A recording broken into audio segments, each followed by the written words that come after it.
start right now living an extraordinary life. Join your life coach and favorite auntie, Carla D. Tillery, and co-host LA on the Chair Chronicles. Having those important life talks and giving you advice to help you live your best life.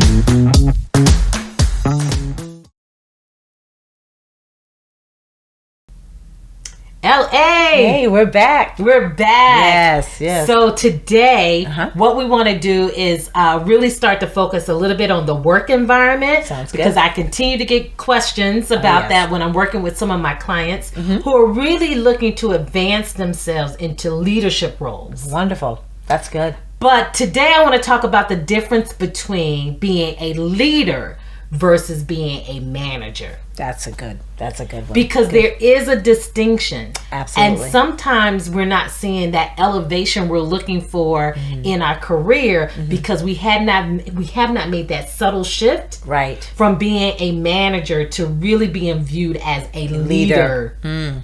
Well, this is good. I like that because I think what happens is people automatically think if you hear a title.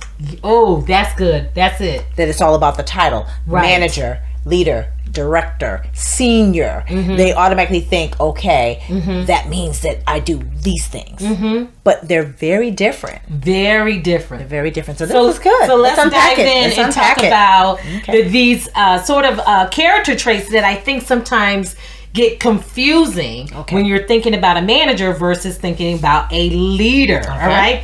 So a manager typically really understands like the rules, the order, the policies, and the procedures. But guess what a leader does? They are more visionary.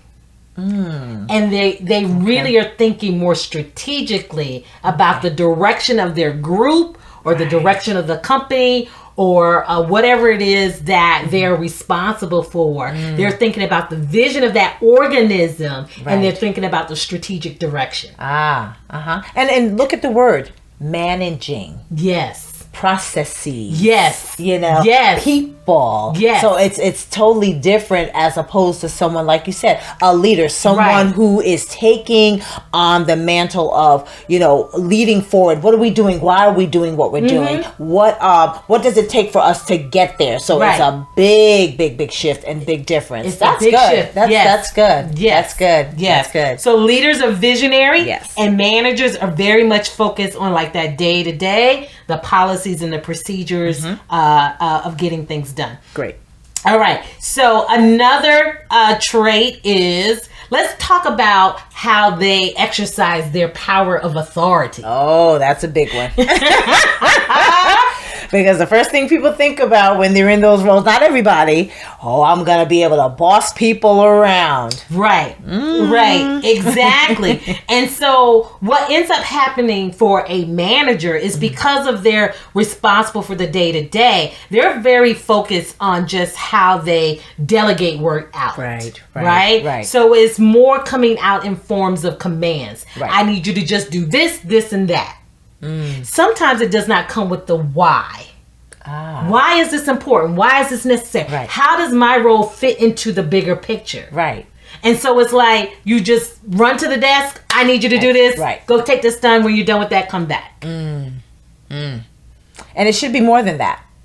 Because you want to feel like the people that you're managing feel included in the process, in the project, rather than just be mechanical. I gotta knock this out, but I don't know why I'm doing it. And for those folks who are just receiving tasks all the time, they really struggle with trying to understand the big picture, with trying to gain more insights about how all of this kind of works together, because they don't have a seat at the table when these conversations are happening. And so all they know is what you show them. That one assignment or the 2 or 3 assignments that you give them. And so they're actually operating in the dark. And sometimes can make a lot of errors because they don't know how it impacts another task or another element of that work assignment because they're just getting tasked and they don't understand the big picture. Right. So it shouldn't be about duties, just your duties. It again, managing. Yes. You're managing, not just the work. You're probably going to say that this whole episode. I certainly am, because that's what managers do. Yeah. Right? Yeah. Now, a leader is more influential. Okay. They're influential and they're more inspirational in terms of getting people to respond to their roles and their responsibilities. Okay. Right. So I am encouraging and motivating you to do your work versus just giving you the assignment of the work. Okay. Yeah. Okay. So huge difference between big difference. Just telling someone else what to do versus inspiring someone in their role. And when you inspire someone, then that promotes like professional development and growth. Growth. This is why I say if someone's just getting a task and you're wondering why they're not growing or why they're not responding and understanding how this it interrelates to other things, it's because all you've done was manage their work assignment. And anybody can take something that you've given them to do and just do it. Right. Then what? You have not inspired them to do any work on their own, to do any reading of their own, to kind of think about, let me look into this, because you're feeling like a bit more motivated because it's coming from an inspirational, influential place versus coming from a mandate and a command. Do this, do that. That's good. This is good. So those of us that are in those roles, let's pay attention. Yes. Yeah. Yes. So managers have people work for them. Leaders have people that follow them. Subtle difference. Yeah. Subtle difference. Yeah. Right? Between being a subordinate versus being a follower. Right. Because it's the mental state in which I think both a subordinate or a follower operate in. Right. Because the subordinate is just responding to the manager because they've delegated this work, they've asked them to do it, point blank, period, that's it. So they're just responding to the request. Not even the request, almost the demand. The demand, right. But a follower has their own interests to follow after or to respond to. Or to be connected with. And that's key right there, being connected. And again, with managing, why don't you add that component of mentorship? Yes, that's it. It's not just, dulling out tasks and having rules and duties. How about inspiring? You can inspire. See, what I've learned is a follower is by choice. A subordinate is not. No. So if you think about social media, we get to choose who we follow. I hope y'all keep following the Chick Chronicles. Okay. But it's by choice, right? People don't have to subscribe. People don't have to listen and join in on these conversations. It's by choice because they feel like they're being led to by a leader, hopefully, right? Right. But when you are responding to a manager, it's more of an obligation that you have to respond. Because if you don't, there are consequences. And there are other places. This is why sometimes we see people leave because they don't like their manager, because they're really not following them. They're just responding to out of obligation. They know it's their job, it's their role. But how much sweeter would it be if you're responsible for an organization, a committee, a working group, that they all just wanted to do it? And again, when I think about positions of leadership and managing and supervisors and all of that, you really are in a role that is supposed to be of servitude. Here we go. Service to others. Right. And in your service to others, you can then develop people, their skills, mentor, they can be inspired, and therefore you as a manager or a supervisor can then also take the vision of the leader and continue for that to just develop down. I believe leadership can occur at all levels. Whether it's a for-profit, a non-profit, whatever working committee that you're working on, even in your own house, if you're trying to get your family together, you can tell from the synergy of the family, if the children are just responding to you because you just told them what to do, or whether they felt inspired and are following you because you are leading them, right? You're leading the family. Yes. And it's just subtle differences in how we entreat each other. And you're correct when you say, like, a leader is providing service too. Right. And so as a leader, I should feel obligated to make sure I'm bringing you along, that you are well, that you're understanding what's happening, that I'm pouring into you. Right. So I'm giving and you're receiving. Right. But a manager is in the seat of receiving. Not giving. Right. Except orders. Right. And it doesn't have to be in a place where it has a negative connotation, where it's like when you hear somebody, oh, well, I'm a manager now, so I'm going to be able to boss them around. Oh, my goodness. That's not what a manager is about. Right. You still can divvy out tasks and give people responsibilities, and you do. There is an expectation that the work gets done. It gets done well. It gets done right.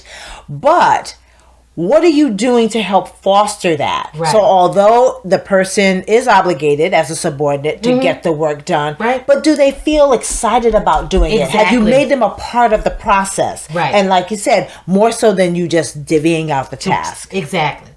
Think about certain families who have like a matriarch, and they can still, it could be Big Mama, it could be Aunt May, it could, it could be your mom or the grandmother. Right. And a lot of families have that one person that really leads the family, and you can see what happens if that leader passes away. Right. Sometimes the family gets fractured. Yeah. They segregate themselves. They don't bond. They don't stay connected. And it's because that one person was really the leader. Even though they could have been very strict with discipline. Right. I mean, I've seen some that are like, okay, baby, you ain't gonna mess around here like this. Right. But they're so loved because they're influential. They're inspirational. Right. They build people. They build the members in the family. Right. And so, although I know we're talking about the workplace, it's almost hard not to talk about how it shows up in your personal life within your family structure as well. It definitely shows up. Yeah. It shows up. Yeah, wow. So back to the workplace, though. Because this is so good. But thinking that, like I was saying, leadership shows up in all areas. Right. How sweet it is to be in an organization where your managers are actually leaders. Yes. How phenomenal would that be to be in a culture and an environment where wherever you are, that the managers, the people that are responsible for the day-to-day and all of that, and they've got to understand the policies and the procedures. They're still giving out assignments, but they do it from the leadership perspective. Right. Oh my God, that's probably like the best place to work at. Absolutely. And what a great attribute to have as a manager, so that your subordinates can look to you and say, you know what, although they're managing me, and they're making sure the tasks get done and processes are followed, but they're inspiring me because I feel included. I not only feel like, okay, they're managing me, but I'm also feeling like they want to see me grow. Right. So when we are more focused on others, right, that philosophy, that principle shows up in everything. Yeah. That it is the way to treat people.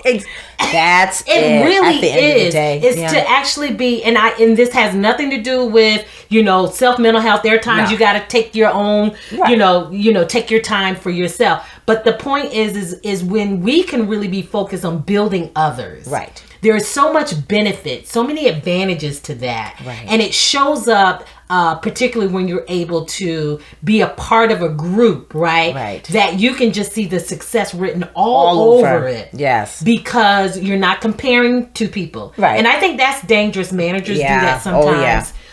Leaders operate differently because they'll play to your strengths and don't have the expectation that you're going to be, Bob A ain't going to be like Susie B. Right. And so it's like, you've got to understand that everyone in that group is an individual. Right. And so when you're pouring into that individual, you're pouring into where they need the most. Right. Right. To build them. And not looking at everybody like we're cloned. Right. Exactly. Well, you didn't do it the way Bobby would have done it because Bobby has this idea.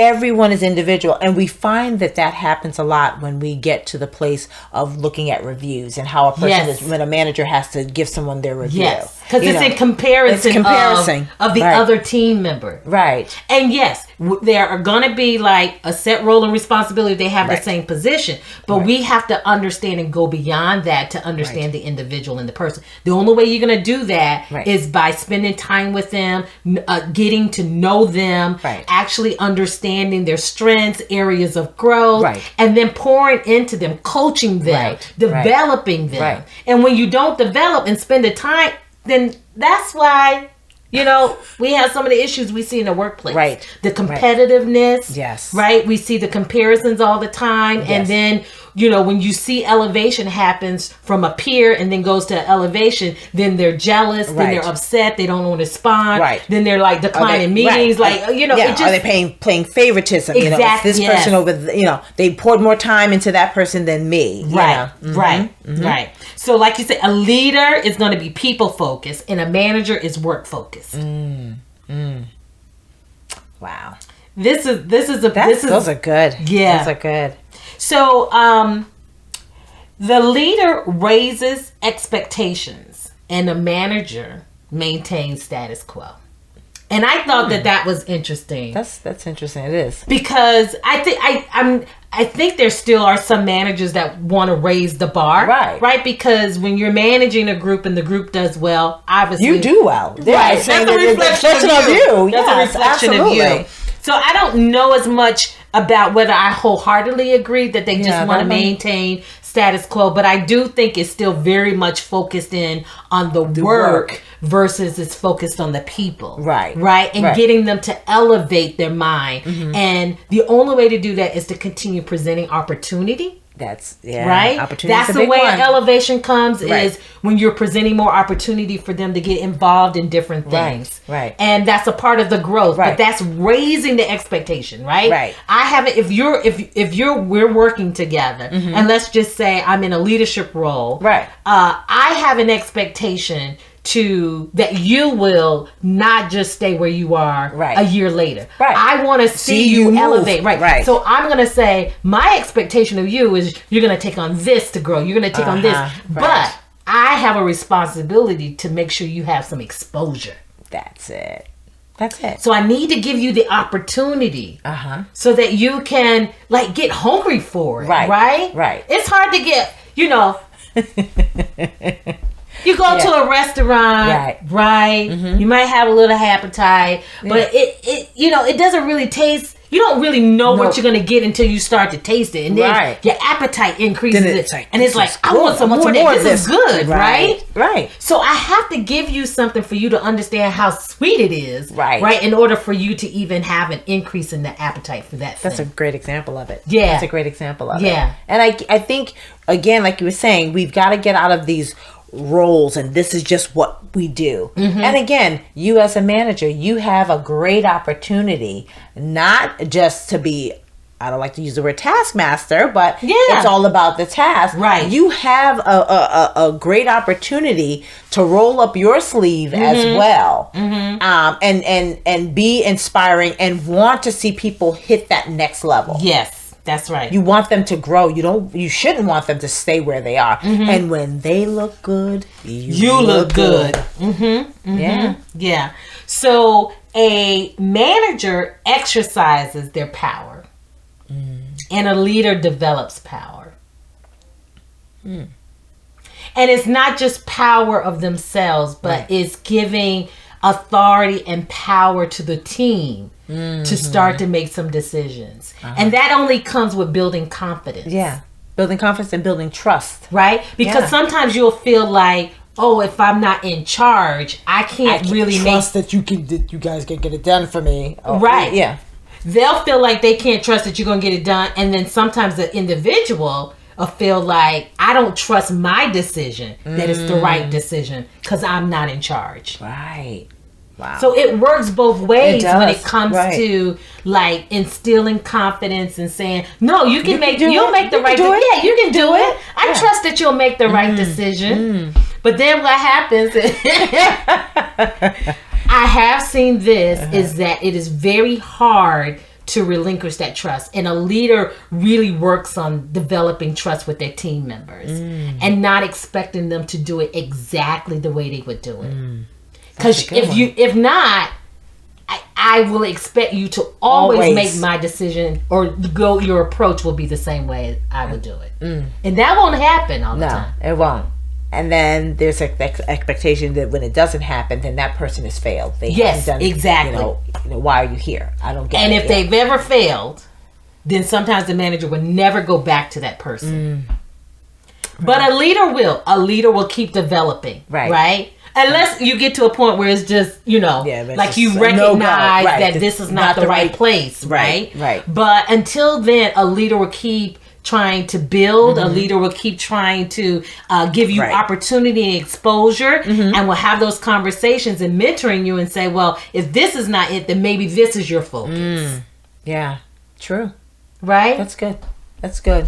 And so I still think about like a family matriarch, and they never give up on their team. No, they never give up. I don't care how much the family member keep messing up. That's never. All right. That's all right. It'll be okay. Right. They're gonna get it. They'll get it. Right. Yeah. But in the workplace, sometimes the culture is very cutthroat. Yeah. And if you don't perform well, if the manager doesn't like what you're doing, you can get dismissed very quickly. Very quickly. Yeah. Very quickly. Yeah. But a good leader will say, well, how are you helping them? Right. What exposure and opportunity did you give them? What is it that they need? What do they need? Right. Yeah. Right. And the manager's like, they ain't do the job right. Right.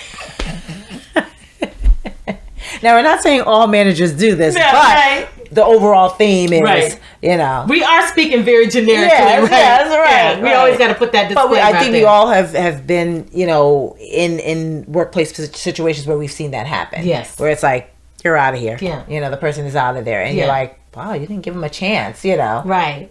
And I think it's as much as sometimes like the word choice or the perspective, because even in that situation where you keep trying to get someone to sort of get it right, and a leader will say, you know what, I don't think this is just the right place.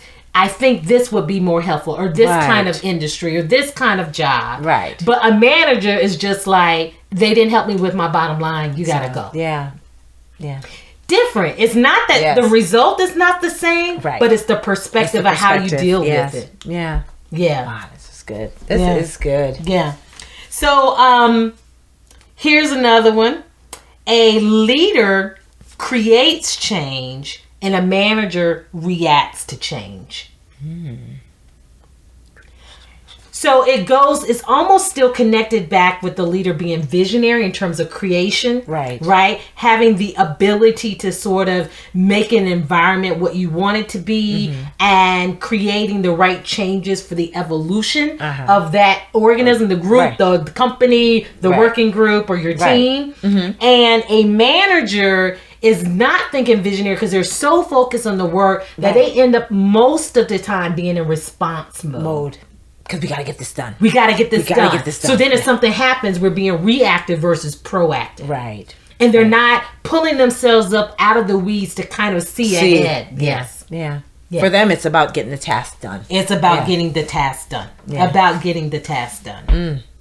So good. I thought this was really interesting to start to break down. Yeah. So I'll do a quick summary and some of what we said and some new ones perhaps. But a leader asks questions. A manager gives direction. A leader has followers. We talked about that. A manager has subordinates. A leader is motivational. And a manager holds authority. A leader shows you how. But a manager tells you what. A leader actions are good ideas. And a manager just has good ideas. So a leader, I should say, creates good ideas. A leader creates change, right? And a manager just responds to change.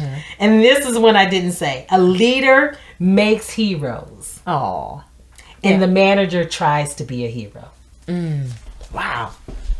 Those are good. The nuances are... I get it. Yeah. I can see that. Yeah. I can see that. Wow. And you need both. You need both. You need both because, it's hard to kind of get things done if you're just floating in the sky and just thinking vision. So you got to really have a good team. Right. But the whole point of it is, if you are leading a good team and you have great managers, but you have great leaders, and then you have managers that have those leadership qualities, then all the better. Much better. Cohesiveness, growth. Right. Motivation. Yeah. Right. And so it's a real pull, I believe, on leaders today to really keep people that they're working with motivated. Yes. It is a very, very hard time right now to keep everyone engaged. Right. And so I can't wait for us to continue this conversation about how leaders keep people motivated, particularly with the COVID environment that we're still dealing with, recognizing that people are making different choices now. Right. Sometimes it's about the money, and for others it's not. It's about the quality of life. The career, college. And so there's a lot of different things that are going on right now in the workforce. So we're going to continue these conversations. We're going to unpack it. Listen, we want you to like, we want you to share, and we want you to comment on this episode. Yes. You tell me, do you work for a manager or do you work for a leader? And if you're in any type of position of authority in where you work, are you a manager or are you a leader? Yes. We would love to hear from you what's happening where you are and continuing this conversation with us. So as always, listen, we want you to live your best life and work in your professional life, in your personal life. We're going to hit the whole gamut. Yes. And as always, stay tuned and stay connected on The Chair Chronicles.